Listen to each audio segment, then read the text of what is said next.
Hey everybody, it's the Dynamite Show. Paul Fontaine alongside Jeff Hawkins here live on the Fight Game Media YouTube channel and listening for a couple more weeks at least on the Fight Game Media Patreon, which if you're a subscriber to the Patreon, you got the letter this week from Papa Garrett, who said that as of January 1st, all of the shows on this network are going to be free. So the ones that are on YouTube will keep going on YouTube, and we'll still put in the audio on our Fight Game Media free feed. So if you're not subscribed to that, you should make sure and subscribe to that.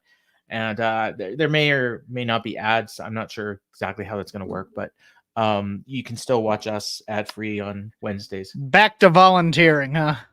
Yeah. It was a good run. We still have the super chat. So if you want to support us and help us pay for some of this equipment and the high quality audio you get, you can always send us a super chat, and we'll highlight your comment, and it goes directly to us. So my massive Beanie Baby collection, yes. There you go, and no.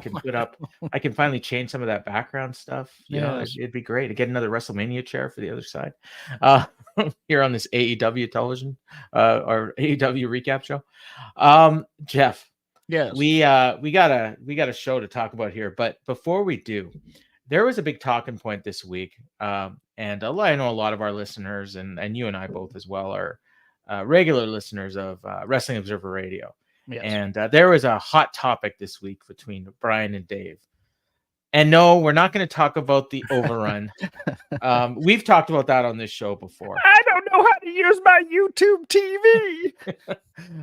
It's so funny because Brian makes a point of talking about how, I don't care about me. It's about all the other people that use YouTube TV. I bet you there isn't one. Maybe there isn't 5% of their audience that's watching on YouTube TV. He's a Luddite. What? Yeah, but we'll leave that one. I mean, honestly, the big issue there is get the show in 2 hours, you know. But which I think they did tonight, actually. But probably direct result of Brian, because I know they all listen to the show. But no, the issue was Dave brought up that a lot. I think this was on Monday's show. A lot of AEW talent are unhappy. Mm-hmm. and vocal about it. And one of the reasons they're unhappy is because of old people that have been around since day one being moved out, and coming in are people from WWE or from the outside, I guess is how it was framed. But I mean, you know, the implication is WWE. Obviously, you got other people too. But this came to light when Kevin Sullivan, the production guy from day one, he was in post-production guy, and he got fired, which shocked me. It shocks me that they need a post-production guy because everything's live for the most part, other than Rampage. Well, is this the video packages? Yeah, it's video packages, it's editing, it's splicing, which are generally done really, really well. I think, it's one of their highlights, honestly. And really, the problems they have with production are usually live, which would be this WWE guy. But yeah, it's interesting because before you brought up the WWE guys coming in, etc., and the overrun, I have an odd theory about this that I'm trying to work out. Okay, and I want to talk about it a little bit because I think the term "unhappy" might be being misinterpreted because there are various kinds of unhappy. Mm-hmm. I don't think this is a "I hate my job" unhappy. I'm wondering, there's a lot of scoreboard watching, not only by fans, and we call it tribalism when fans do it, but the employees of AEW in terms of talent and other people.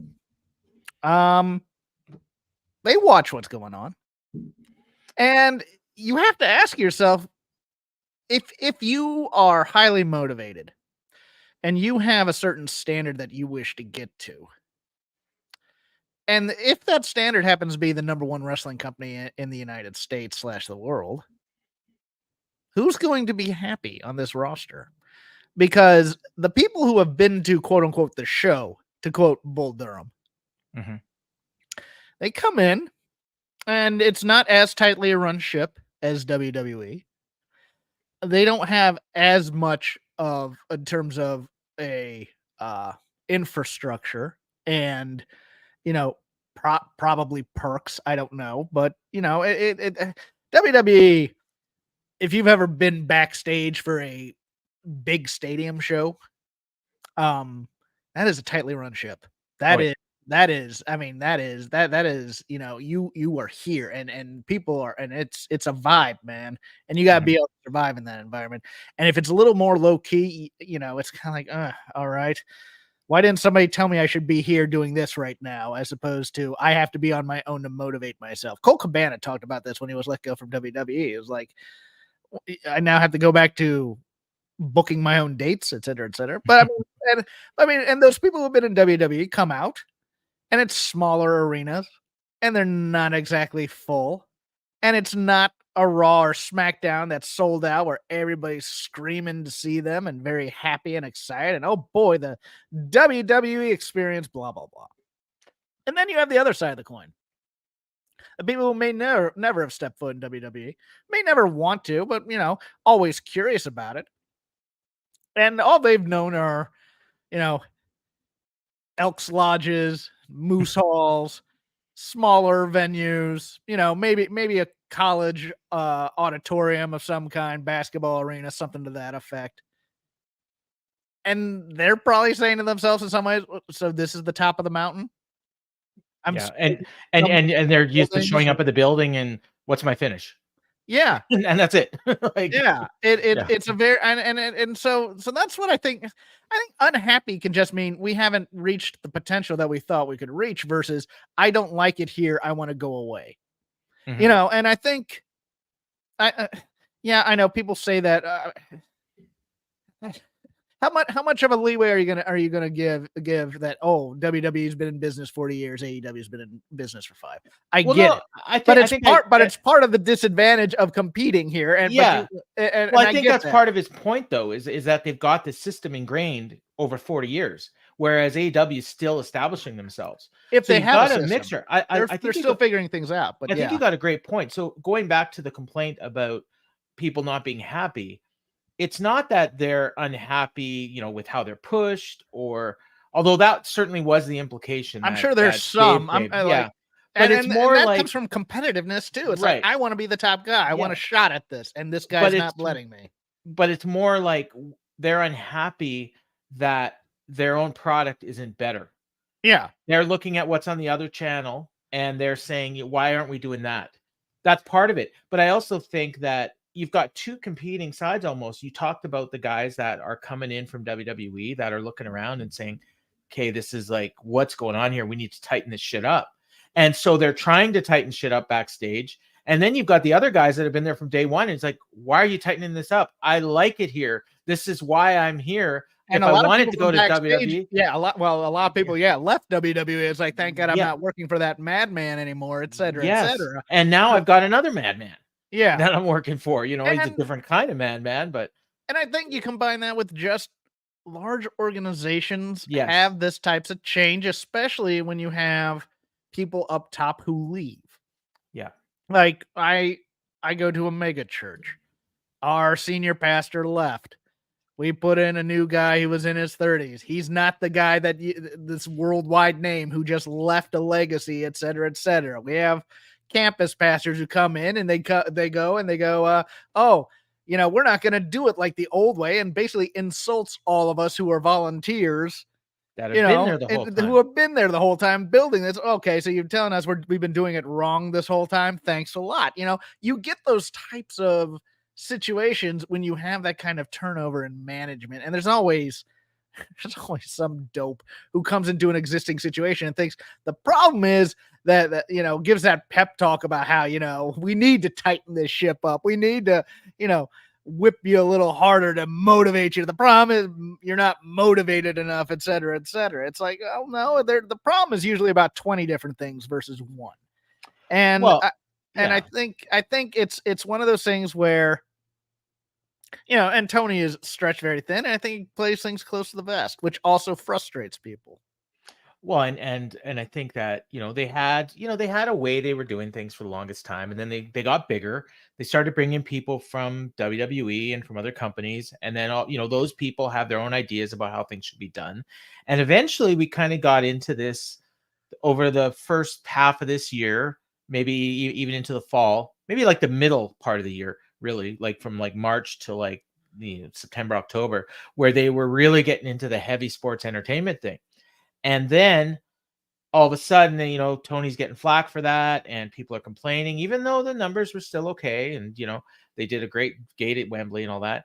Now they're starting to slowly move more back into that pure sports presentation with the Continental Classic. But there's still remnants. So now, instead of having a set vision of how the show is, you almost got like a mishmash. On the same show, you have this serious tournament. You've got the Devil. You've got Timeless Toni Storm. They're just all over the place. It's a bit of an identity crisis. And then you also have a crowd who wants this company to act like the anti-WWE. But then you go to a city like Montreal that is traditionally a WWE city, and what were they reacting to? They were reacting to the stuff that WWE would kind of traditionally do. Yes, no, I meant in terms of corporate. Gotcha. Okay. Corporate philosophy and and when you talk about the fans, you're not necessarily talking about the people in the arena. No. I'm talking about the loud ones on the internet that we follow on X, which have been, to be fair, they're the ones that have been putting their own money, their effing money where their mouth is since day one. And they have every right to complain because, I mean, everybody who watches the show has a right to complain if they don't like it. See tonight. Over 100 months, Danielson is a VP. He might be now. I think he already has power. I think he's fine in terms of. Did you see the thing? He's finding people now. Did you see that? Really? Apparently, if you're acting up on social media, you're going to get fined. And Danielson has already fined 2 people. I think that came from SRS. Oh, is he the Tom Coughlin of I don't know. WWE now? I wonder who's getting the money. Going to a nice charity, hopefully. I hope so. So we had all this going on all week, and then AEW goes into Montreal for their first 2 shows. Now they taped Collision last night, and now believe it or not, I do not have a clue what happened on that show. Haven't seen anything. No, I've been avoiding it. I do know something happened. Everyone's talking about it, but thank God in the Discord they're putting it under spoiler tags, and I'm not looking at the spoilers, so I have no idea what happened. I might ruin it for you. What I do know is that they only got they got less than 3,000 people in that building last night. Now it doesn't surprise me because, as most of you probably know, AEW Collision doesn't air on television in Canada. It does air on the TSN app, which not a lot of people have. I heard less than 10,000 in the whole country have that app. I used to have it and I canceled it. Not only that, but the Collision or Dynamite are not available in French, and at least half the population of Montreal speaks French. So, they decided to book 2 nights in a row in this building, and I think tonight was a bit better crowd than last night. Maybe like $4,000, maybe. But I mean, it was not a good week for ticket sales for AEW in Montreal. No, and it was. I think this was strategy by choice because there's always that. Why doesn't WWE come here more? Why don't they come here more? So, the undiscovered country is Canada. We're gonna go. Oh, well, but wait, we don't have a TV there to help promote the product. Well, I mean, they do have Dynamite, but yeah. But I mean, they got to get and this week, Collision and Rampage will air in TSN. So whenever they tape in Canada, and they announce, and we'll get into it later in the show, they announced 8 Canadian dates for next year. So on those weeks, Collision and Rampage will air in Canada. There's some weird rule with the Canadian Radio and Television Commission that when a show airs live, they can air it, but they have each station has a certain amount of content that can air live from outside the country. So because of that, Dynamite airs, but Collision and Rampage don't. I don't know, man. It's like the story of the Amazing Bongo Band. I guess. A bunch of session musicians, because Canadian broadcast rules mean you have to play a certain number of Canadian records. Yes. And so they made this song. It's a song that Apache is based on. You ever heard that song? Dun dun dun dun dun dun. Apache, Kimasabi, whatever. That's how it became a hit. It was a bunch of American session musicians recorded in Canada and played there. So yeah. Google CanCon music and you'll see all about that. Like there are artists and songs in Canada that are huge because of those rules. And yeah. 16 inches of snow. That might make Yes. people not want to drive on the roads to go to the shows. And I'm amazed because honestly, I've got green grass in my front yard in Winnipeg. Last year on this date, it was They have grass in Canada? Cool. Yeah. Last week it was minus 40 in on this day in Winnipeg. And today it was 6 degrees Celsius, which is 43 in December. So I mean, it's freaking balmy out there today. I was out in my shorts. So I lost Jeff for a second here. I don't know where he went. Hopefully he comes back. I think maybe Jeff was offended by Curryhead. Oh, there's Jeff. There he is. You're back. Oh, I was trying to reply to Curryhead and wanted me to log in, and then it took me out of here. Oh, okay. Sorry. Well, we're here. There's a whole documentary on the song called "Sample This." It's really good. Okay. Yeah. But yeah. So yeah, Google tragically hip. I mean, they're Bryan Adams. You could not turn on a radio in the 1980s and for more than 5 minutes and not hear a Bryan Adams song. So and in the 90s, it's nothing but Tom Cochran. Yeah. Well, and 80s. Honestly, he's been That's around. True. Lunatic Fringe is him with yeah. Okay. Lunatic Fringe and White Hot. White Hot's a great too. And of course, Rush, their greatest expert. Oh yeah, Rush. Let's get to the show. Yes. So we started off, and they were talking about the tournament, and they did mention that there's going to be a Blue League match on Rampage this week. So it's the first match that isn't going to be on Dynamite or Collision in the tournament. And it's Bryan Danielson. They're trying to kill this dude. He's wrestling twice in 2 nights, except I don't know. Okay, so I don't know if they taped Rampage tonight or if they taped it yesterday, but he either wrestled twice yesterday or he wrestled yesterday and today. I'm not sure which. But either way, he had to wrestle twice in this tournament. So this was a match that was originally supposed to take place a couple weeks ago. So he's wrestling. And then, I think Andrade still has a match he has to make up as well. But the first match in the tournament was a Gold League match, and it was Jon Moxley versus Rush. And this match was powered by Woo Energy. And we got the old Ric Flair logos again. And, Ric Flair's another one. Rampage, he cut a promo that they had to edit.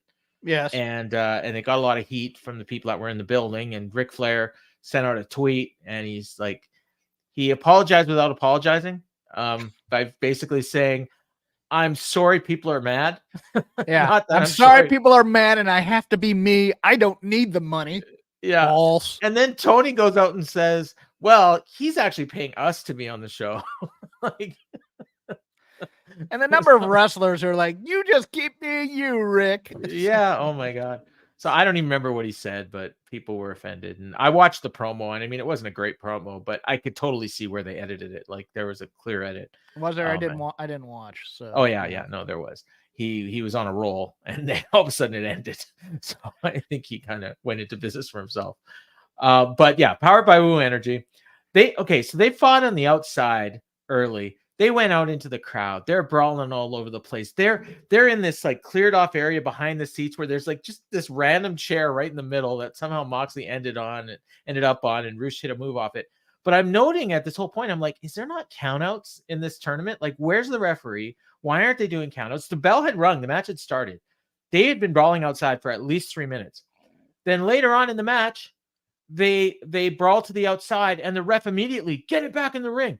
1, 2, 3, and they beat it back right before the 10 count. And that spot always gets a huge pop. Crowd didn't react to this one at all. Nope. Because I'm sure they were confused. Like, there's a count out now. Why weren't they counted out earlier? Like, so it was really weird. But fans were totally into Moxley. There were a lot of "Let's Go Moxley" chants. Rush went for a pile driver a couple times, got it on the second one. Then he hit a superplex, and Mox dove onto Rush on the outside. This is where they did the count out spot. Mox hit the lariat and the Death Rider. Mox kicked out, and then he immediately transitioned to the Bulldog choke. Rush passed out without tapping, and then the ref, called for the bell, and then immediately Rush woke up and he was protesting. Like, what happened? Like, I actually really liked the way Rush sold this finish, because this is what I would see in MMA a lot of times. You know, guys get knocked out or they pass out, and then all of a sudden they wake up and wait a minute, the match is over. What happened? You know, and I really like the way Roosh reacted to this. And so Mox wins. He's got 6 points. 9 points. Swerve has 6. Roosh and Jay White have 3 each, and Jay Lethal and Mark Briscoe have 0. And they did point out that if Jay Lethal and Mark Briscoe don't win, they're out of the tournament. And at first I questioned this, and then someone pointed out, well, no, like once Swerve won, then those guys were both eliminated if they didn't both win, because they couldn't get to 9 points. But at this point, it was actually still possible for one of them to advance with 4 points if Swerve had lost to Jay Lethal, which he didn't. So Jay Lethal definitely was in a must win, but I'm not sure if Mark Briscoe actually was. But anyways, what do you think about this one? I liked it. It looked like there were some communications issues with Roosh and Moxley in terms of getting to a trading blows spot a few times, and that kind of threw me out of it. I think this is the best match on the show. Okay. It's weird because just all night it felt like this feels like that night 4 of a G1 type of thing where everybody's a little bit tired and there's not as much passion in it. And they're it's not that the matches are bad. It's that there's not that little spice in it, you know, so to speak, where it feels like you're trying to win a tournament type thing. It feels like you're trying to do good matches. And but I liked, but look, I told you last week, the 2 must-see guys for me on Dynamite are Roosh and Samoa Joe.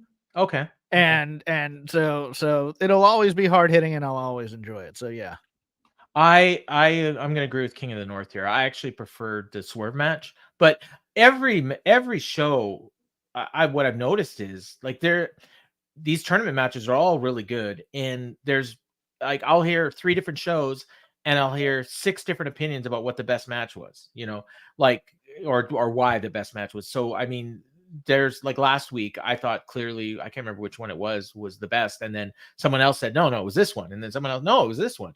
And so, you know, like I think that depending on what style you like, you're probably gonna like, but they were all really good, I thought. I liked Roosh Mark Briscoe a little bit better than Swerve and Mark Briscoe, but that's me. There you go, right? And you like Roosh a lot, so that, you know, and that was a great match. I just like the I think this one went a little bit longer, and yeah, so whatever. We'll talk about that match in a bit, but I really like. I get what you're saying too, and I think it was watching this match, it kind of dawned on me that, you know what, like I'm starting to get a little bit sick of seeing these guys every week. Yeah, you know, that's the problem with this kind of tournament, guys. Yeah. But I mean, six guys and a couple other of segments, and that's it. Yeah. But we're over halfway through this tournament now. So, well, I guess we're halfway through because we got the finals as well. But, it's actually, we're getting into the crunch now. I mean, the one thing too, and this was a big talking point this week, was what happens if guys are tied for second and third, which is entirely possible in a tournament like this. Then it's an issue with the matchmakers. Well, okay. And that's what somebody told me, and it's like, okay, there's or it becomes a 3-way, whatever. Well, that's the thing, but they should have told us. Like they should have said in that special that they did before, the kickoff for the tournament on YouTube. They should have given the tiebreaker rules on that thing. No, I don't. No. You don't do that because now it's a surprise. Oh, look, now it's a 3-way. Well, now it comes off like they didn't think about it. But I mean, you're right. Like the simple thing is to just not book a tournament that needs a tiebreaker. And I mean, yeah, you can do that. But then if you do that, at some point, the results become obvious because, well, there can't be a tie because they haven't announced a tiebreaker. So obviously this guy's got to win. No, to me, it screams Tony Khan throwing a special match where it's like a 3-way in there. It's possible. I actually think that he's got this laid out, and there isn't going to be a tie, so that's why we don't have a tiebreaker. Good. But they can save it for next year then. But I think they should have announced it. That's all. It's like, and then someone says, well, you don't hear people in the NFL talking about the playoff tiebreakers in week 2, and it's like, well, no, but we know what they are. And at some point, it's going to come into play. And it's not like the NFL waited until, oh, shit, there's going to be a tie. We better come up with a tiebreaker. And they announced it, week 14 of some random year. The first time there was ever looked like there might be a tie. Well, you're getting into a bit of a sore spot here with me for last year's playoff implications and home team advantage and how the Bengals didn't have a shot at it, even though, never mind. See, we got Danielson, Eddie Kingston was awesome. Like we're getting a lot here. He says, do you feel Moxley and Swerve will be the peak of the tournament? I mean, that's what it seems to be building to. But then they'll probably have a rematch. The way it's playing out, I think they're going to finish probably 1 and 2, and then they'll have a rematch in 3 weeks. I guess it'll be. I actually think there's a good possibility Danielson and Garcia may be the peak of this tournament. Well, I think that was the one that was taped yesterday, or it might have been. I don't know. I'm not. Yeah, I've got the result. I've got the cards here, so when we get to it, we'll see it. I do think so too, and I think what's going to happen is Garcia is going to draw with him. That's my prediction. I've been saying that since the beginning, and I think Roosh Swerve will be. Yeah, that'll be that. I mean, Swerve might lose that one. You know, that Roosh could be a spoiler there. I mean, if Roosh brings, it has to be desperate and brings the emotion, then I'm here for that. Okay, it's taped tonight. Garcia's taped tonight. Okay, there you go. So that'll that's weird one, right? Because that'll air before Danielson Andrade, which was taped first. So it'll be interesting to hear the commentating on that one and see how they play that. Oh God, I hope they don't try to. Yeah. To say that one's in time and one's not. Just it's really weird the way they did that. But I guess they wanted to do 2 nights in a row in Montreal, and they couldn't do Thursday because the Canadians are playing on Thursday. So, and then Saturday they would have had to just keep the whole crew in Montreal for like 4 days. So they probably didn't want to do it Saturday. Why do we even have hockey in Canada anymore if they can't win a Stanley Cup? I don't know. It's been 30 years. Ridiculous. Okay, we got a video package for Jay Lethal and Jay White talking about their long history going back to ROH. Jay Lethal pointed out that they're 1-1 in their past singles matches, and I'm 1-1 in this tournament, and I'm going 2-1 in both. I thought that was really great. More of these, please, because I want to feel like this tournament means something to these people. And it's one of those things, like I don't mind the going to social media for the afterwards things occasionally, but I do think those, in a perfect world, a tape show, you could splice those in there, but hype videos are good. And just Roosh saying, I need this, I'm gonna beat the hell out of you. That's all I want to hear, pretty much. And that gets me jacked for the next match. I'm good. And Jay Lethal talking about, how, well, when I got to ROH, you were the veteran, I was the young guy, and now the roles are reversed. They made a point of saying during the match later that Jay White and Jay Lethal, they met in Ring of Honor, and both of their careers have taken off to new levels since leaving Ring of Honor. And I'm like, really? Jay Lethal? And I'm not so sure about that. Jay White, yeah. But he was one of Impact's greatest talents. TNA's greatest talent. He was an ROH champion, like not that long ago. That's true too. Yeah. All right. I really want to know what you think about this next segment. I'm going to recap it because I got some messages from people that absolutely loved it, and I don't know what they were watching. But Renee Paquette is on the stage and she calls out Roddy and the Kingdom. And the fans are really into Roddy. They're chanting Adam. And then Roddy goes, Renee! And crowd did not react to that at all.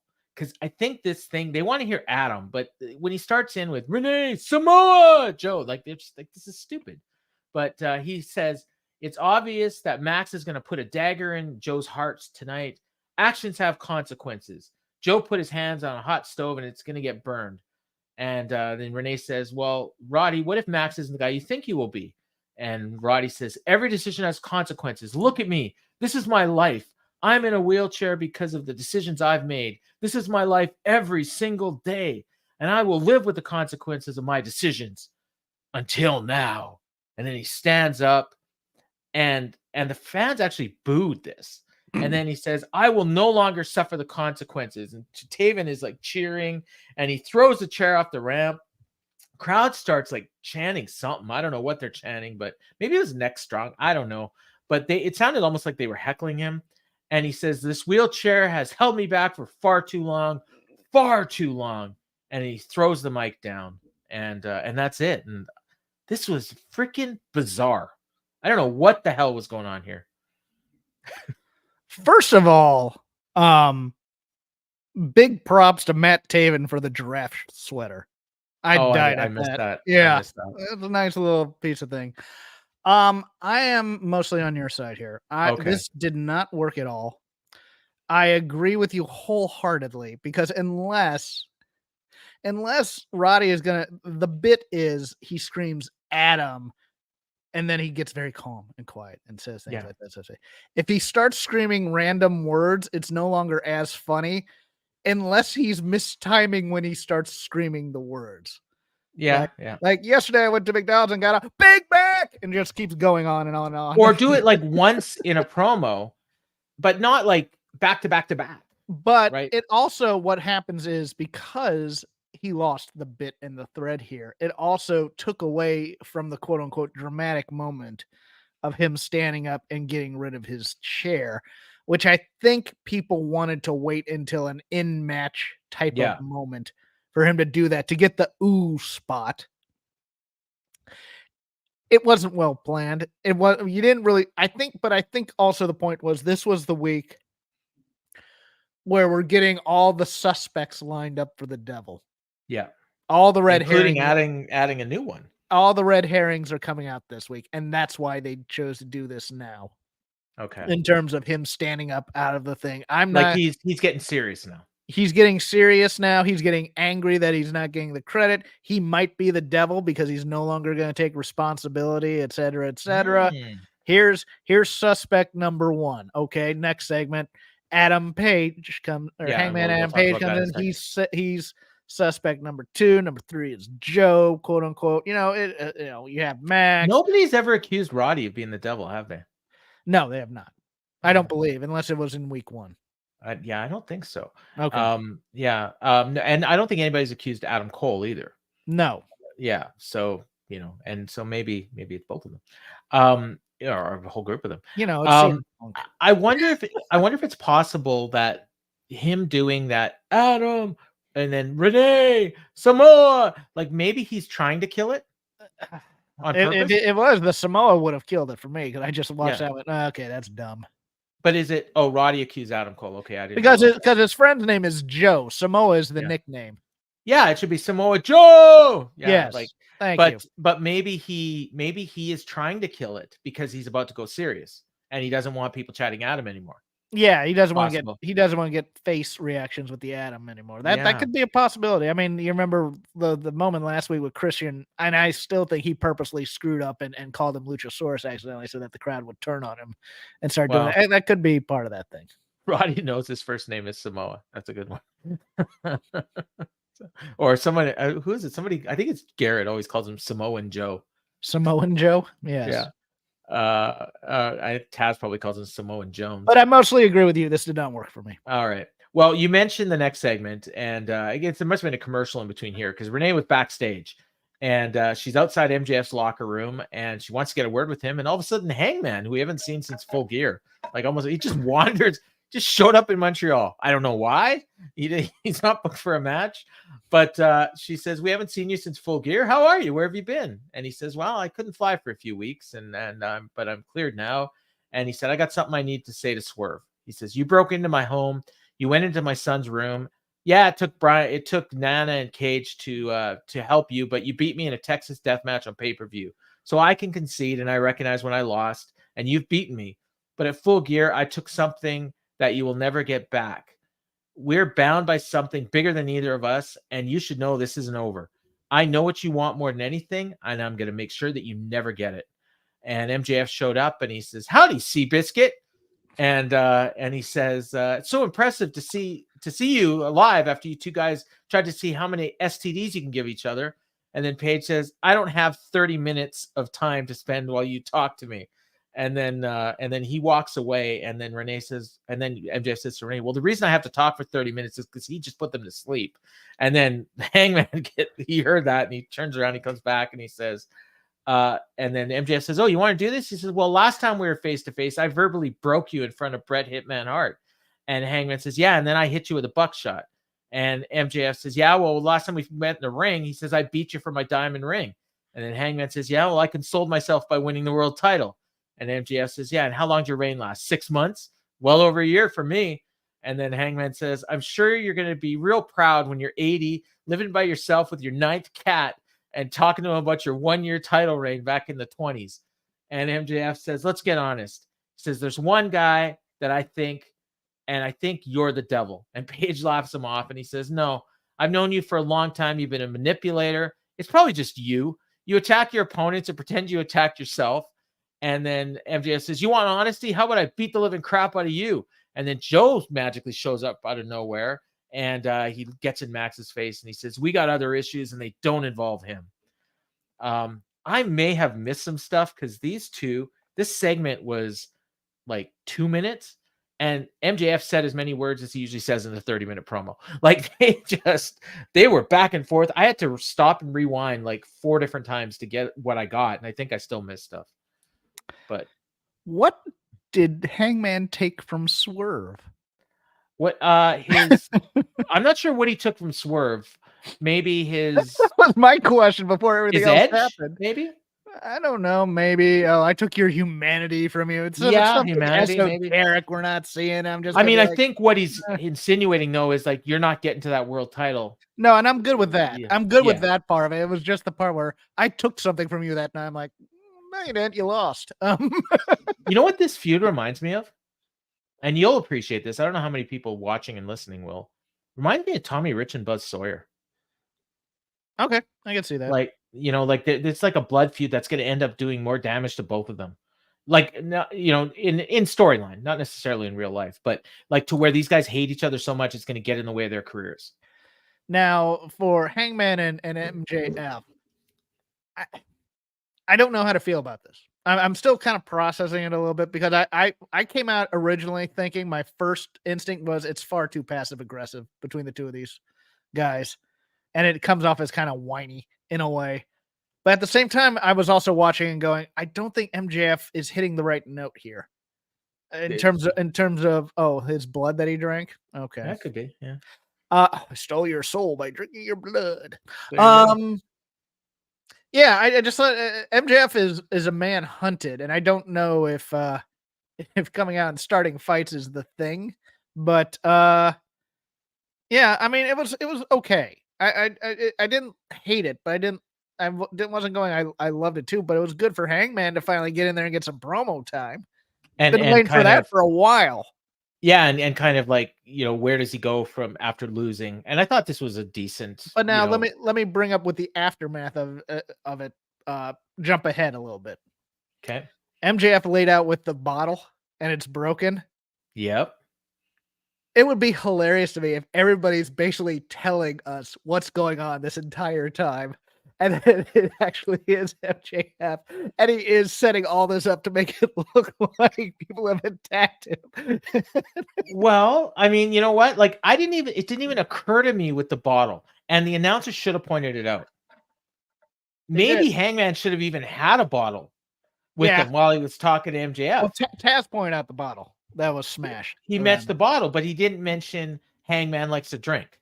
Yeah, but like they should have brought up maybe it was Hangman. No, no. You let the audience be able to make that connection. Oh, was it real glass? Cry me a river. Yeah. Although, hold on. The point King of the North has here though is nice too, because let's see. Yes. I'm trying to remember the first beating, the beating of Jay White. Was there anything glass involved? No, because there was glass involved with the Acclaimed. Yeah, there wasn't. Glass involved with Hangman. I don't believe there was any. Okay. Yeah. Yeah, that first one was just backstage, and it was, at the end of a show, kind of after the credits kind of thing.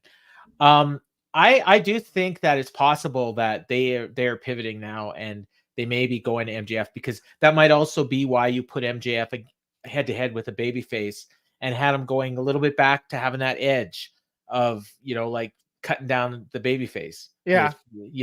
This was a good MJF promo, like in the sense that, like this wasn't, milking the crowd or anything like that, because he's going after a fellow babyface.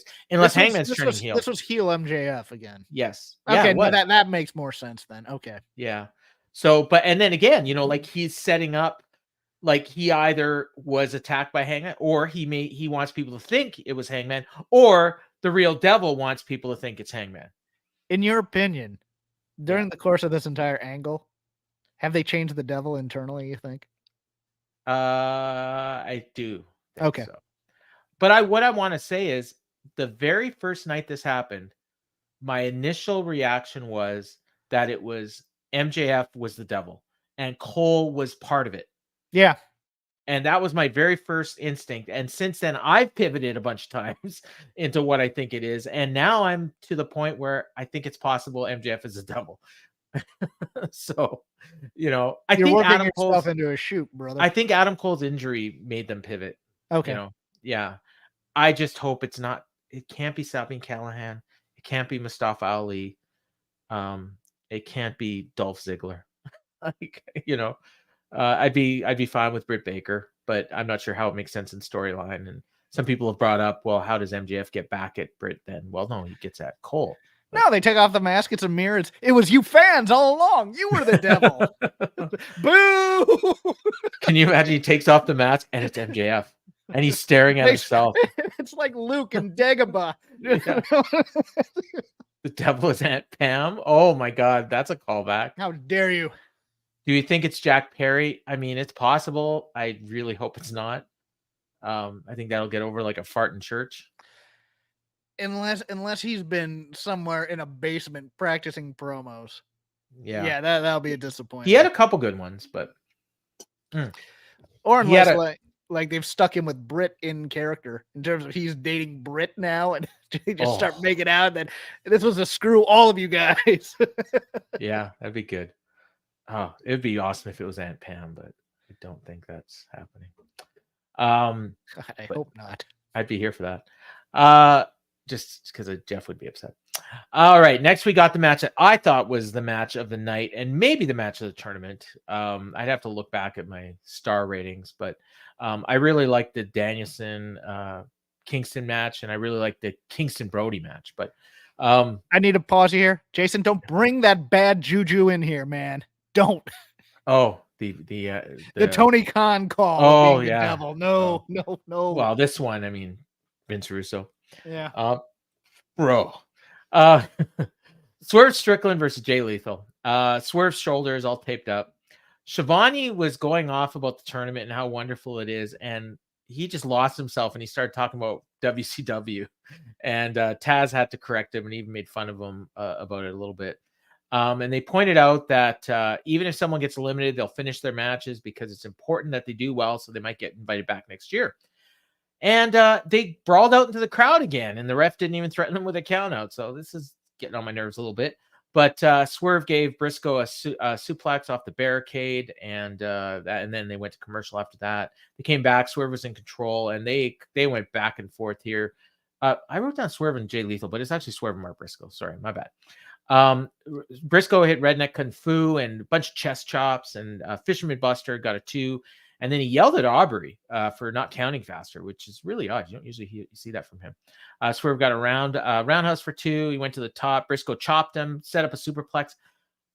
Did you notice all the superplexes tonight? Like, there was a lot of them. I don't think they have agents.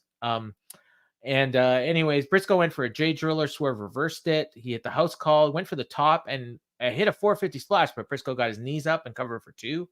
Then Briscoe hit a Death Valley driver and Froggy Bow. Swerve got his knees up again, rolled him for 2. Crowd went nuts. They did the 15-minute call. This is awesome chance. Swerve hit a Death Valley driver on the apron, rolled Briscoe back into the ring, went to the top, hit the Swerve stomp, and got the 3. I thought this match was laid out perfectly, and it built, and the finish came at the exact perfect time. I really, really like this match a lot. But you like the opener better, and that's fine. Yeah, I mean, King of the North. It was a solid match. I may have dozed off a little bit during this match. Oh, okay, well that's fine. Yeah. I mean, these matches. I've had a week. And I dozed off in Danielson Kingston. So yeah, okay. I woke up about halfway through this match and I was watching it. It was fine. Look, Mark Briscoe is an unsung hero of this promotion right now. Oh yeah, and he's winless in this tournament yet, and still doing it. Again, I think he and Lethal will have zeros throughout until they meet, and then they're going to tie, and they're going to dedicate that to Jay. That's my thinking on this. That's a distinct possibility.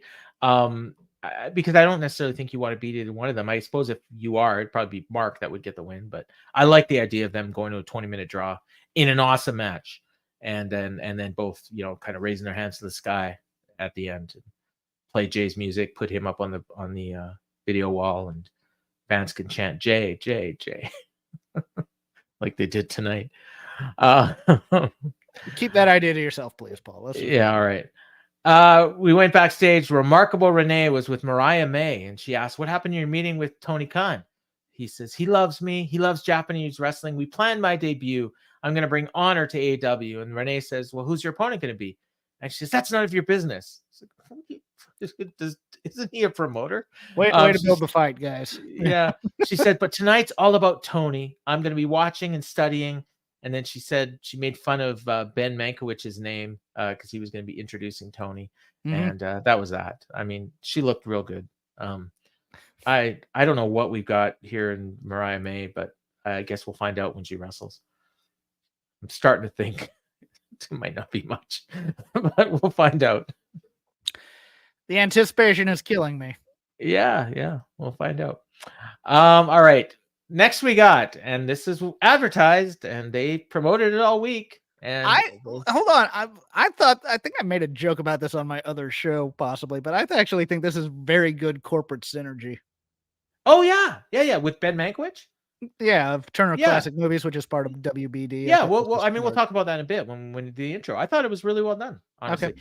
And they set this up weeks ago when, if you recall, RJ City in one of the promos actually said, "I'm not Ben Mankiewicz."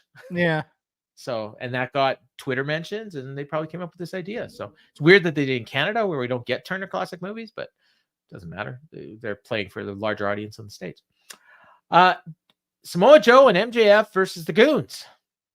And I think they even put that graphic up. It was like the Devil's Goons. And the lights went out after Joe did his entrance. And all of a sudden, the masked men show up, and they're surrounding the ring. Crowd's chanting for MJF. The lights went out again. And they were out for a while, and the crowd starts booing. They come back on, and the Goons are gone. And then Joe's looking around, and then all of a sudden the Devil's on the screen.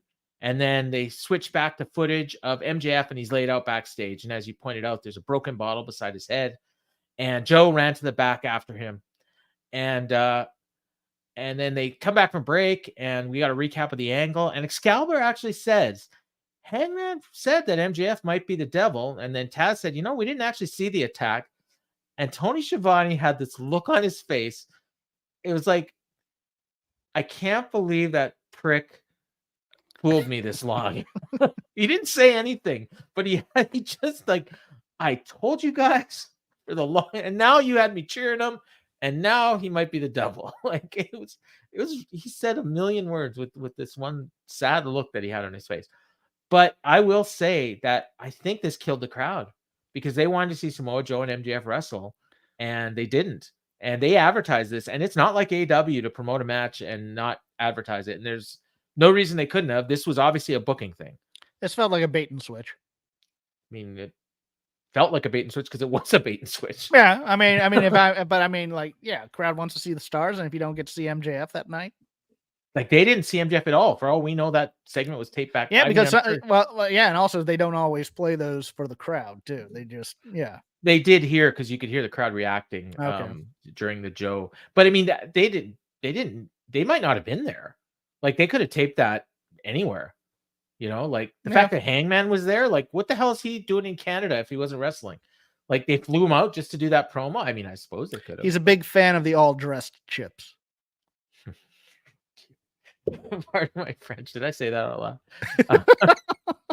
I don't like all dressed chips, as a lot of you probably don't. Okay, know. He's a fan of the ketchup chips. I love ketchup chips. There we go. Dill pickle chips are the best. Yeah. I love Parmesan garlic chips. He likes Cuban coffee and Cuban tobacco, so he was up there.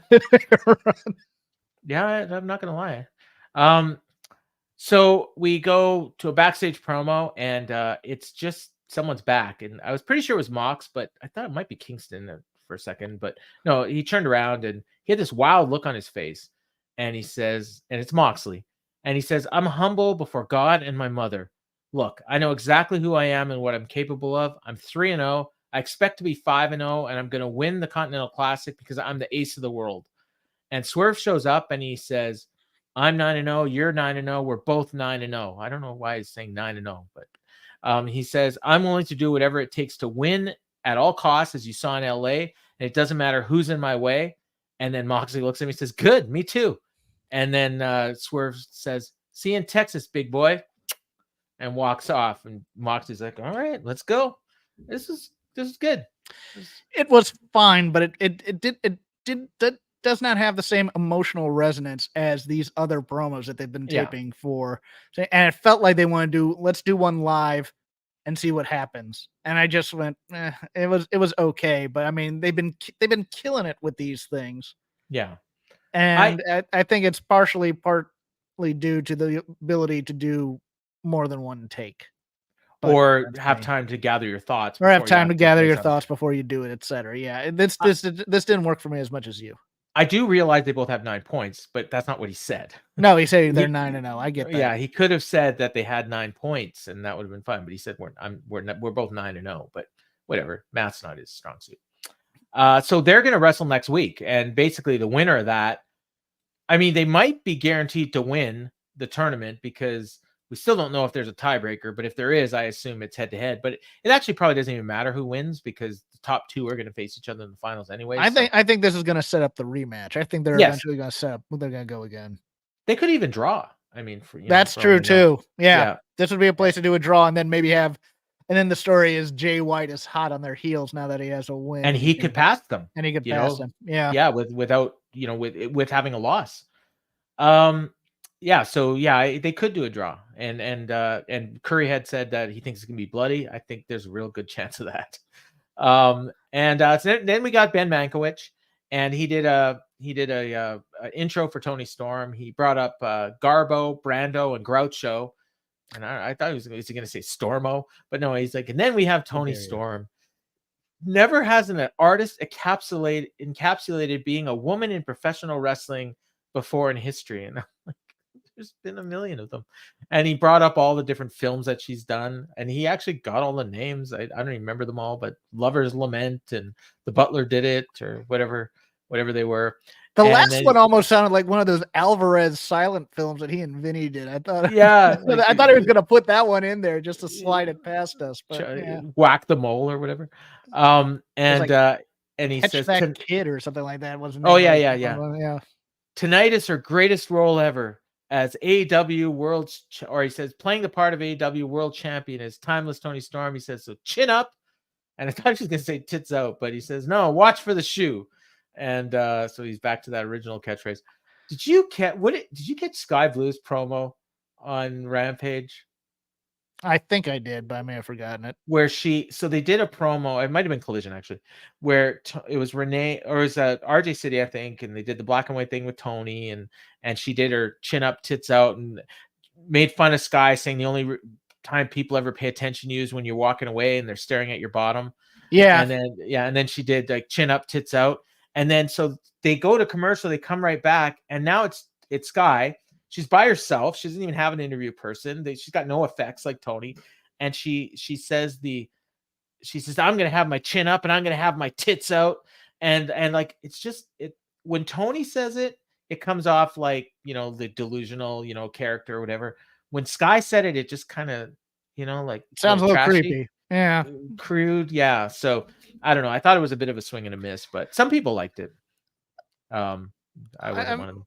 Mankiewicz is a Nepo baby. So, I mean, good for him. I thought he did a really good job. Yeah. And it made her come off as a bigger deal. Like, I don't know who this guy is, but he came off like a professional. I would have loved if Robert Osborne were still alive and he could have done it. I think that would have been nice, but yeah, I liked it. Yeah. And so then they had the match. And the match was fine. It was actually probably a little bit better than I was expecting it to be. Excalibur mentioned that Skye was the most active wrestler in the AEW women's division. I think she might actually have more TV matches than any wrestler in AEW this year, men or women. Yeah. They were pretty quiet early, and then they started chanting "Timeless Toni." They went through a break. Skye was working real hard. The code blue that she's been like botching every week, she hit it perfectly here tonight. And it was right after she had done she actually went, so Toni went for the sweet cheek music or whatever she calls it, and Skye got out, and then Skye hit her, and she hit her hard with the hip attack, and then she transitioned right into the code blue, and the crowd bought that as a finish. Like they were right into it. Then they went up to the turnbuckle. Toni hit a superplex, and then Skye backed up to the corner. Toni hit her hip attack, and then the screen went black and white right before she did it. And Skye reversed the pinfall coming out of that, but then Toni stacked her up and got the pin.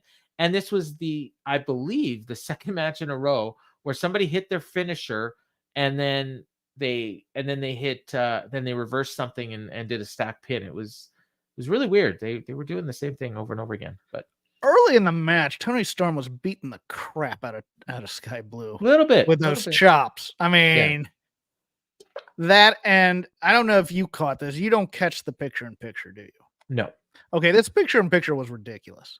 Oh, okay. Because they basically did, because Toni throws Skye Blue into the rail and goes in and kind of lays down for a moment, and they basically did a silent film in some ways during that commercial break. She's doing the over dramatic tiredness or whatever. Skye Blue comes in and Toni Storm grabs Skye Blue and she starts doing this windmill, and this windmill goes on for about 15 seconds. It is absurdly long, like a silent picture and stuff. And I'm just like, I go, this is such a gimmick, and they suckered me in by making me want to watch during the commercial break. And now I wish I had just gone to the restroom, but it was funny in its own way. Yeah. What are we doing with the Skye Blue character? Are we going to just turn her back finally? Are we just, it's just my guess is, we'll probably see her in a match next week where if she wins, she gets a shot at the TBS title. And then the next week after that, she'll get a TBS I just title with shot. The makeup and stuff. It's so stupid. She's turning into Liv Morgan. God. Okay. Yeah. Let's just move on. She was Cora Jade. Now she's Liv Morgan. That's all. Yeah. So the screen went to black and white for a celebration, and then who would interrupt her but Riho? I don't know when we last saw Riho, but she's always over, and here was no exception. And she came to the ring. She hit Toni with a drop kick, and she was about to run in, do something to her, do a dive on the ropes or something. And then the Butler pulled her out of the ring. Excalibur pointed out that Mariah May has disappeared. I think he used those exact words. So I don't know where she went. And the crowd was chanting for Riho. So I guess they're going to have a match, maybe at the pay-per-view. And the crowds, like, they seem to be positioning Riho to actually be the babyface and Toni to be the heel. So that's interesting. Yeah. I like Riho. I know some people don't, but I okay. Yeah, you find it hard. I think she's a very good wrestler. You just find it hard to take her offense seriously, right? Her offense and also her look. I really want a more serious look from her versus look like she just. I mean, I don't want to get into Cornette territory here, so I'm not going to denigrate that. I do something with the hair or something other than that, and that was my issue. But I mean, it'll be a good match, I think. My issue now is that Toni Storm has become a sports entertainment character in a wrestling company. Yeah. And that match will revolve around melodrama in a lot of ways. And I'm just like, no, I think what people want is the straight ahead Riho versus Toni Storm banger. And they want to start a match. They want to start a match, and they're not going to get a stardom match. Probably not. No.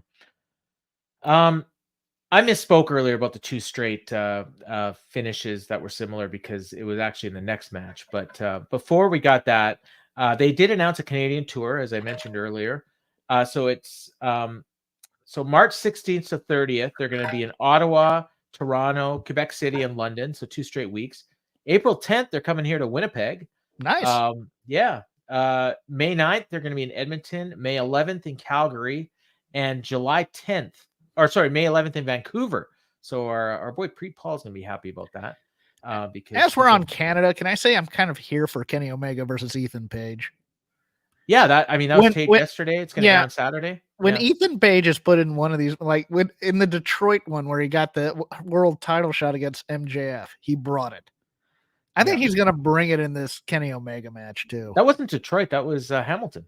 Oh, that was Hamilton? Okay, I thought it was Detroit. No, he's from Hamilton. Yeah, but he's from Hamilton. Yeah. Yeah. And they're calling it for the King of Canada, even though they just had a match tonight between 2 Canadians. Yes.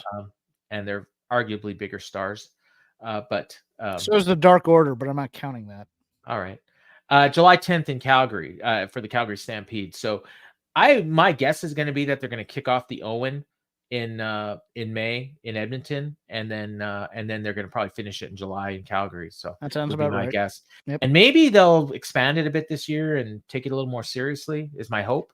Because I do it'll be think a round robin, and it'll be 6 people in each division. Well, or 8.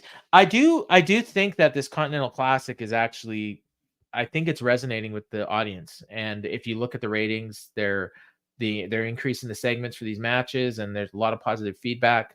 So, Ottawa,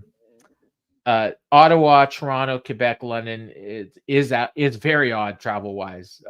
It's kind of backwards. It should be probably London, Toronto, Ottawa, Quebec City, if you're really kind of be geographical about it. But yeah, it is weird. But I don't think, and going to Quebec City is really weird because nobody's going to care about AEW in Quebec City. That's just I believe. I'm just looking. I did get the press release. I'm just trying to see. So they're running big buildings too. Canadian Tire Center in Ottawa, Coca-Cola Coliseum in Toronto, Videotron Center in Quebec City, Budweiser Garden, that'd be the smallest one in London, Canada Life Center in Winnipeg, so that's the Jets Arena, Rogers Place in Edmonton, which is where the Oilers play, Rogers Arena in Vancouver, and Calgary Saddle Dome in Calgary. So it's nice to be optimistic. It is, and even nicer. If everyone complains about the Jets only getting 11,000 into these buildings, AEW would pretty happy with that, I think. Yes. Yeah. All right. This is where we got our rundown. We got a video package for Adam Copeland and Christian Cage. They showed pics of their childhood. This feels like something I already saw in WWE at some point. But they talked about their relationship over 40 years and that they're closer than brothers. Christian finished it off by saying he's the face of TNT now and forever. And Copeland says Montreal's seen a lot of fights, but none like this. And they started the package with Christian telling him to go fuck yourself. And then they finished it with Edge saying the same thing to Christian. So that led into Jay Lethal and Jay White. And crowd decided pretty early that they didn't really give two shits about this match. And they were just going to have fun. And they chanted, "Let's go, Jay. Jay sucks." I noted here that there's a reason why WWE makes people change their names, and this is one of them. The announcers at this point decided to put over the crowd, saying how great they were and how much fun they were having. So this is the answer to Vince calling the Canada Bizarro World, which I guess is a positive. Announcers, this is where they pointed out that they both had great careers since ROH. They went to break. They come back. They're battling on the top. The crowd is chanting "Holy Jay." And then they're chanting "Jay forever." Lethal hit the Savage Elbow for 2. He starts arguing with the ref. White threw Lethal into the turnbuckles, and then he hit a brainbuster for 2. They did a chop battle in the center.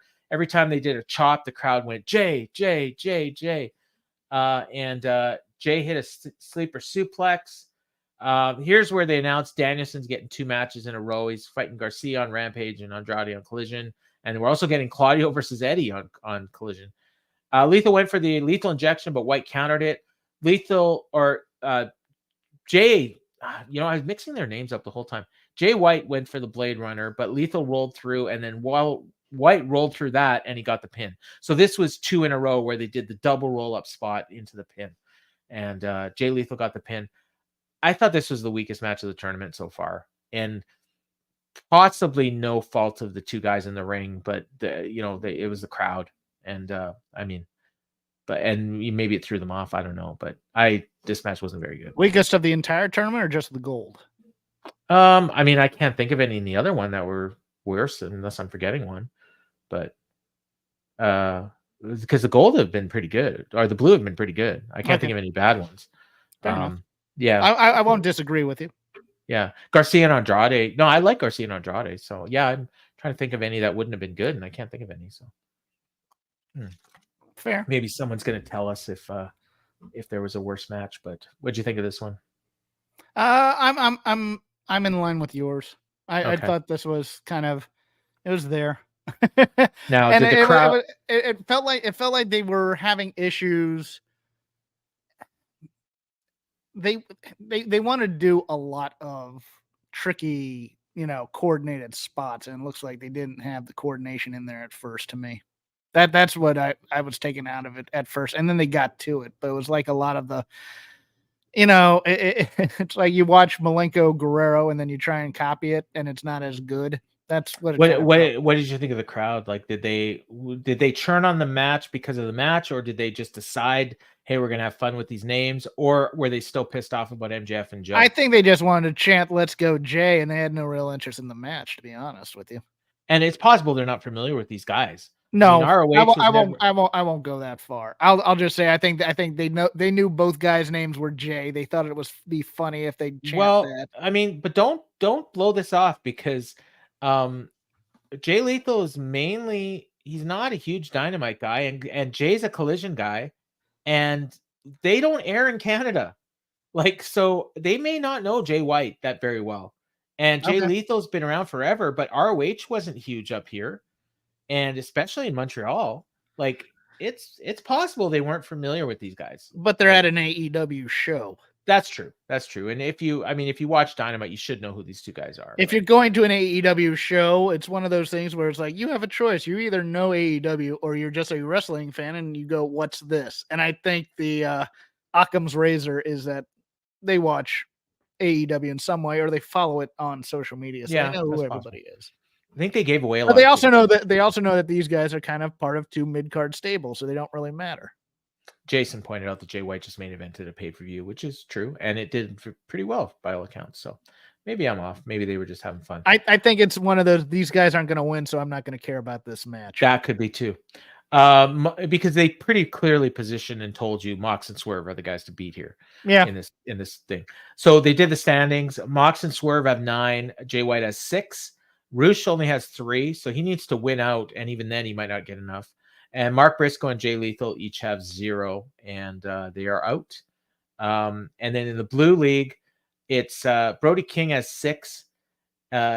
Danielson, Andrade, and Claudio have 3 each. And then Garcia and whoever the 6th person in the tournament is, like, Kingston, have 0.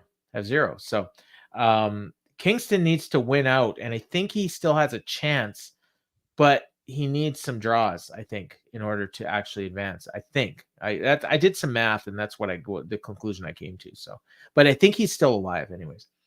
And then so Rampage, we're gonna get Hobbs and Takeshita against Daniels and Seidel. That should be good. Abaddon and Trisha Dora. For some reason, Abaddon is getting a lot of TV time, and you know what? She's not bad. Like, I hated her when she first started, but she's improved her look and really improved her wrestling, and I'm totally fine with her on TV. I don't disagree. If we're building her up to lose to, I would assume who's the TBS champ now? Julia.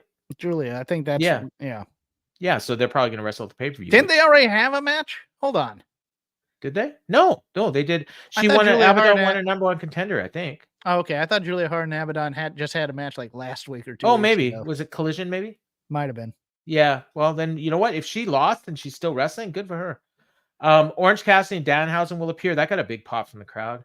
And Danielson and Garcia. And then 2 nights in a row, as they're claiming, even though technically I guess they are 2 nights in a row either way, but just not the 2 nights that they're telling us they were. Danielson and Andrade, Claudio and Eddie, Willow and Mercedes Martinez, and Kenny Omega and Ethan Page on Collision. So big show on Saturday. I am also very interested in Eddie and Claudio. Yeah. That's a big grudge match. Because I think they'll bring a little something to add to the offense in there, especially and Eddie has to win. Like, he has to win or he loses. I mean, he loses the tournament, he loses his title. So, yeah, but didn't he? Yeah, but he beat Claudio last time. He did. So he could lose. I mean, I think he could lose this time. I think he's going to win, but he could lose. And then next week's Dynamite is pretty loaded up too. We got Swerve and Jon Moxley, which basically is going to decide the gold block. Jay White, Mark Briscoe, Roosh, and Jay Lethal. We'll hear from Samoa Joe following the attack of MJF, and the Von Erichs return to Dallas, which is interesting. Time to plug the movie, baby. Yeah, Iron Claw coming out. Good for them. I mean, hey, they could have gone to WWE, but they're going to be in Texas for the next couple of weeks. So WWE won't let them win on TV. True. Which AEW? Oh, you think they're going to wrestle? I don't. Oh yeah, I think they're going to wrestle a match. Probably probably Tony Nese.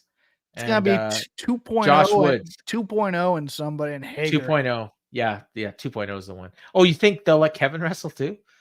Maybe. Yeah, I think they're gonna let him win with the Iron Claw.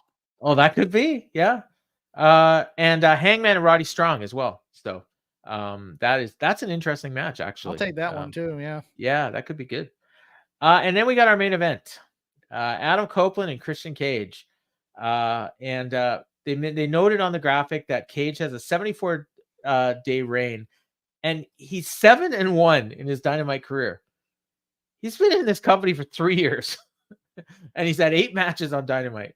That's pretty impressive. Yeah, but I mean, you remember? I mean, he has matches on. I know he's a manager for a long time. Six-man matches and things. Yeah. This doesn't count tag team. I don't know if that was singles. I think that might be total record. No, I think that's singles. Okay, well, if it's singles, it's a little bit different. And the one loss is to Kenny, right? Yeah. On Dynamite, yeah. Or was that on a pay-per-view? No. I think he. Yeah, no. You know what? I think you're. No, I think he lost on a pay-per-view. I think he beat Kenny on Rampage to win the title, didn't he? Okay. Yeah. Crowd was chanting Olay at the beginning. They were real aggressive right from the start.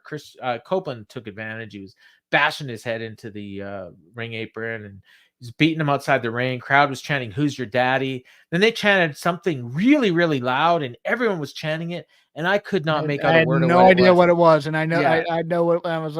I thought it was in French, so it had to be. Okay. Then they were chanting a little bit later, and I think they were chanting "Fleur de Lis." At one point, but I'm not sure if that's what it was.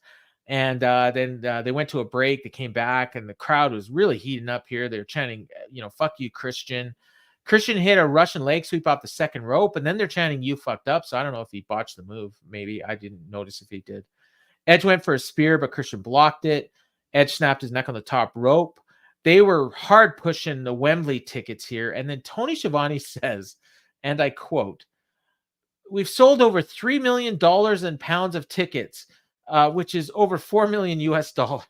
It's like, okay. And then I'm like, who cares? Like, I think this is smart marketing it to the Canadian crowd who can get to London easier. Well, maybe, but I mean, that's fine to market the ticket, but why are you telling us the gate? I've never heard a gate announced in a hype for a match before. I mean, maybe I'm forgetting one. To make it seem like it's big money. Okay. But it's like a third of what they did for the last one right now. I mean, obviously they're going to sell a lot more. I get that. I think this is just like WWE will mention how they sold, like 100,000 tickets to WrestleMania, but they never tell us the gate. Like, no, but wasn't there something about the what they want to do is they want to keep, like, didn't WWE run a show and it was like, this is the biggest gate in this history or whatever? Oh yeah, they do that all the time, I think. Yeah. And I think that's what this is a shot across the bow to say, hey, we're gonna have the biggest gate in history until you. I think the Berlin tickets go on sale this week too. Yes.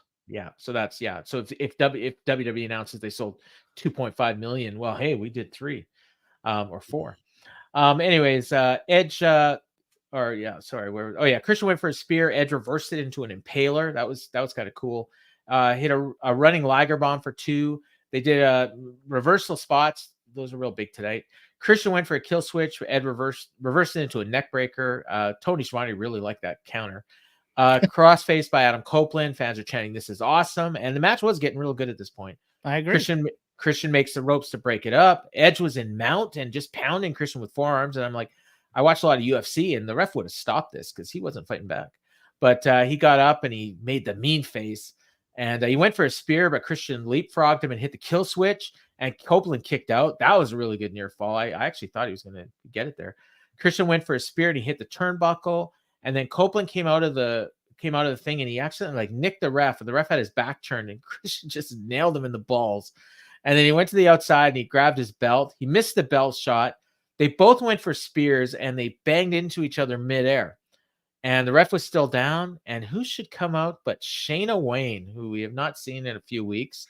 And she picked up the belt and she stared at Edge the whole time while she's picking up the belt. And then she looks over at Christian and then she's back and forth to Edge. And the crowd and the announcers are kind of like, they don't really know what to say here. Crowd is booing. And then she just nails Edge and the crowd just really hated that. Christian hit the kill switch and he stood over Edge with his belt. and then he put the belt on the ground, put his neck on it. The announcers pointed out his neck history, and he stomped his head on the belt and tossed it. The ref counted 3, and the match was over. And no, like, I don't think they did anything with Christian and Shayna. Like, they didn't like hug or anything. Like, this was more like she was mad at Edge, not so much that she was in cahoots with Christian. This did not go over very well with the crowd at all. I thought kind of killed the crowd, and they were already not happy about the Samoa Joe MJF thing, and then they did this, and I did not like this. I actually, if it was me, I would have had Edge win the title, and then you could have done a rematch at the pay-per-view, and then that's where you do the Shayna turn, but not in the main event. Like, but this is what interesting. Yeah, I think Christian definitely called this match. This felt like a Christian match to me in terms of like the style and the tone. But... no, it didn't feel that WWE to me all that much. Oh, really? Okay. Yeah, no, not as much as say if Edge had done it. Okay. I don't know. I was thinking about that too. I was like, do you leave the Canadian fans happy or do you leave them pissed off? And I don't think you would lose either way here. I really don't. I think the only way to lose is to do a dopey angle in the middle of a good wrestling match, which is what they did. I think that's why they were turned off by this. I don't think they were turned off by Christian losing or Christian winning. I think they were turned off by the Shayna's choice angle in the midst of a match after a ref. Yeah. Oh yeah, because Shayna's like not even, I mean, she's been on TV a few times, but she's not really a part of this story. They did not even show any of that in the video package. So they did not want you to remember the Shayna thing. I have made a decision though. If we're bringing Shayna in as part of this, it has to get uber obnoxious. I mean, we need a Christian and Shayna quote unquote live sex show. I don't know. I don't mean that crass, but I mean in that line of just we're gonna do everything to piss you all off. I'm dating Shayna now, whatever, that kind of crap. More like Edge and Vicky as opposed to Edge and Lita. No, okay, I'll go with that too. Although I mean, Vicky there was an age difference there, whereas Christian and him are more contemporary. So more like Stephanie and Triple H than yes. Like I'm not saying to be over the top crude with it. I'm saying you need to kind of shove it down. This is like the second version of Stephanie and Triple H, though. The one that we're feuding with Daniel Bryan, not the one that we're feuding with, way back in the day with The Rock. AJ Lee and Dolph type of thing. Yeah, that's a good call. Kind of thing. Just uber obnoxiousness in terms of their love for one another and how they are now a family, and just really going spit into that. Yeah. And Edge, I mean, the way they did this, I think he's gonna be gone for a while. Probably won't see him again until Revolution. Does he have a gig or an injury? He could. I doubt if he's got an injury, but just the way it just came off like a write-off. It definitely felt that way with the neck on the belt thing. It's like, good Lord. So I would think we probably won't see him again until Revolution. Maybe. Oh no, maybe Edge is going to do the Rumble and then he's coming back. That'd be funny. I'm sick of this crap. Let me go back to Vince. And then at some point he'll show up and he'll probably cost Christian the title down the line. Whoever's going to take the title from Christian, Edge will help. Yeah. Now I'm kind of hoping that's Nick Wayne, but I don't think we're going to get that lucky. Maybe Luchasaurus or Killswitch. Oh God. But I mean, good match, terrible finish. And I think there's a way they could have done this, and they did almost had the exact ending that they wanted, but what I would have done is they come down. That's right. He's doing the Percy Jackson show. I forgot about that. He's one of the gods. I think he's Ares on there. Am I right on that? I don't. Someone let me know. So she gave away the turn because she was staring at Copeland while he was down, and then kind of looked confused or whatever. I would have had her come out there and immediately look like she was going after Christian, and then hold up the belt and about to hit Christian, and then Christian just kind of nods, and then she turns around and whacks Copeland, or even put in a few shots on Christian for what she did, but then he lays off, picks up the belt, and then nails Edge. Yeah, that could be. Yeah, but the way they did it, it was like, no, I mean, she wasn't conflicted at all. She just did it. No, But she was trying to pretend like she was conflicted. They were and going didn't for really a work. moment. That's what this is what drives fans of AEW nuts, is that they were going for a WWE moment here. Mhm. It's looking back and forth and, oh, who am I going to hit? Blah, blah, blah. That's the stuff they don't want necessarily. And the thing is, like, what you would always hear back, in the day, back, 2-3 years ago, when Dynamite was at its peak, in most people's minds, we don't get screw jobs, clean finishes, and I mean, main event of a big show, debuting a big market that they put over as one of the best wrestling markets in the world, and this is what they gave them. Like, this is not good. Like, and I know some fans liked it, and I think probably a lot more didn't. So, anything else you want to add on this one? We're a little bit early, but I'm just getting a text from my wife. So, what does it say? Oh, my daughter's crying. I'm gonna go have to deal with my daughter. No, it's a show where I felt I didn't have strong opinions about a lot of things on here. There wasn't a lot that was it wasn't a bad show, but it wasn't a oh my god, I can't wait to come talk about it show either. It was a show with product on it, and I think really. I think in terms of angles, they didn't do much on it except set up the red herrings, and the round up the usual suspects moment is probably coming henceforth. But, I think the Roddy thing was a bit of a misstep. I think the wrestling was decent. I think they forwarded the tournament. We are now in the drudgery of mid-tournament. Okay, now we need to set up a story to make it seem like whoever's going to, if we're bringing an underdog into here, we're going to have to start building them now.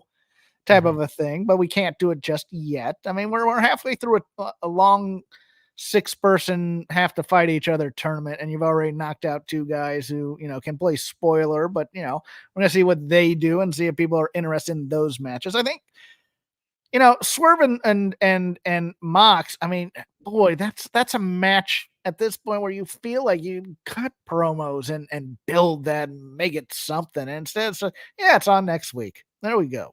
Hopefully we get a nice package like we've got for Jay White and Jay Lethal. Well, they just fired their post-production coordinator, so we'll see.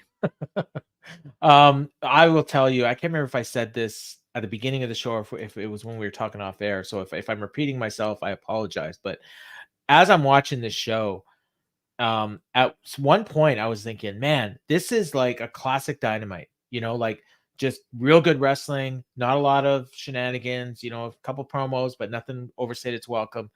And then at some point it kind of churned a little bit. And then the main event was what we got, and even the main event match. I mean, the main event was kind of like the show, where it was like, it was real good. And then, oh my God, what just happened?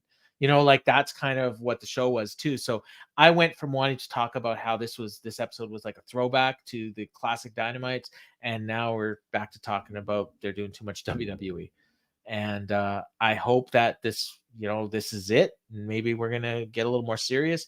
I think that the Hangman Strong match is real interesting for next week because it's probably going to tie into the Devil thing, and so I'm going to be interested to see how they do that. And whether they give us any more clues that it might be Hangman, it might be Paige, it might be, maybe we're going to get Cole. We just saw no Cole this week, but we did see the Devil. So, yeah. Allegedly, yes. What do you mean allegedly? Allegedly, that guy's the Devil. Well, no, the guy on the screen was the Devil. Maybe. Okay. We're playing that game. Might just be somebody playing in a mask. Yeah, there you go. Yeah. It's like he got control of the truck. I just warped your mind there, didn't I? Yeah. God, it can't be Sammy. Please let it not be Sammy Callahan. Because what happens if that's the Devil on the screen and one of the people involved in either the MJF or Joe is the Devil? Then it might not be the Devil. Maybe I think that's probably going to happen at some point. The Devil's going to be on the screen and then the Devil's going to be in the ring. Yes. Like that's going to happen. I mean, we've already seen that in WWE with Shinsuke, right? Yes. So, all right, Jeff. I'll let you get your plugs in. Oh, thank you. At Crap Game 13 on Elon Musk's lovely X app. I also do a show on Voices of Wrestling called Shake Them Ropes with one Chris Novembrino. Chris does not pay attention to all the news. I do. And this week we will be previewing NXT Deadline, a very fascinating card in a lot of ways. A lot of new faces in their gimmick match this year, as opposed to the old reliable. So that we'll see what happens. We'll preview that, and we'll see what happens during the rest of this week. I'm hyped for Deadline, dude. Are you? Oh yeah. I think Ilya Baron Corbin's going to be a bit of a banger. I really do. I'm really looking forward to that. I'm looking forward to the 2 Survivor Challenge matches, whatever they're called, the Iron Survivor Challenge. Yeah, the Iron Survivor is the one that's interesting because it's a lot of new faces in there. And I'll tell you, a match that could possibly steal the show on this card is possibly Roxanne Perez and Kiana James. Yeah, and Carmelo. They built a heck of a feud out of Carmelo and Lexi King too, or Lexus King. Is that his name? Yes. Pillman Jr. Pillman Jr. That's an important match, but yeah, interesting. I have the show I do with Ryan Frederick in the Clinch MMA podcast on this very network. We're on the audio feed as well. I'm going to be recording a show tomorrow with Josh Nason on the F4W network. MMA Year in Review. It's our annual series. We do it in 4 parts. So we're doing part 1, January to March. So we'll be recapping the entire year in MMA over the next month. And so you can check that if you're a subscriber to F4W online. It'll show up in your audio feed. So for Jeff, I've been Paul, and this has been the Dynamite Show. Later. Hoo day.